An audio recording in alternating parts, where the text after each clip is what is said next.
Hey, Nat Geo, this is Tony Hale. I'm really excited to be here. I'm in the new Inside Out 2. Let Operation New Riley begin. And I play the character Fear, which I know a lot about. And I'm gonna be talking to Dr. Lisa D'Amour about emotion. Hi, Tony. I'm Dr. Lisa D'Amour. I'm a psychologist who consulted on this film to help with the details about adolescence and anxiety. Hello, I'm anxiety. And managing emotions well. Where can I put my stuff? I have an 18-year-old daughter, and God, I wish I knew you 5 years ago. I had so many questions with my daughter. This time we're following Riley as a teenager. And there's 4 new emotions: anxiety, embarrassment, envy, and ennui. And they all are important, and they all play a role in our lives. On what? It's what you would call the boredom. Being a parent of a teenager can be a pretty lonely thing. Your kid is changing fast, they're not talking to you in the same way. It's the disruption that comes with typical adolescence. I'm the worst!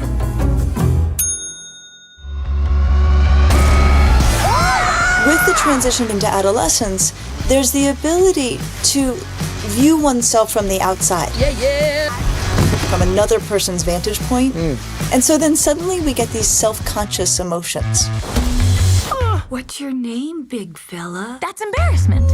I know for my daughter, there was a definite shift, and I would say probably late middle school, early high school. The overnight quality of it, which the movie captures, you know, with like the wrecking ball coming through. Yeah.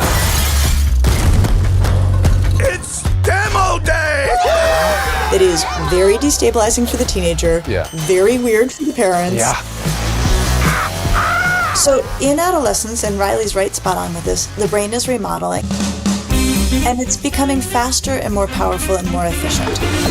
And it remodels in the order in which it developed, which is from the back, where the emotions are located, up to the front, where perspective maintaining systems live. So they dysregulate very easily. This is why I wished I kind of had this movie before, to see that it's a part of the process of going through this whole teenage experience. Well, that's a preview of the next 10 years. I think I know the answer to this, but social media has kind of upped the envy. When we look at the research and adolescence and social media, one of the more harmful aspects is what we call social comparison, when kids are looking at online. So just, you know, for conversations at home and thinking with our teenagers, having envy as a conversation starter about what it's like to look at other kids' highlight reels online is a good thing. Highlight reels, man, that's the thing. No one's seeing what's behind the scenes. It's the apocalypse! When you hit that place where they are so irrational and you're trying to keep a level head, what practices do you do? One thing I will tell you is that having teenagers myself, it's really helped me understand how intense these emotions are in your own kitchen. Because 13-year-olds have meltdowns. Everybody act regular. Pillow fight! Bring it on! And I was like, holy moly.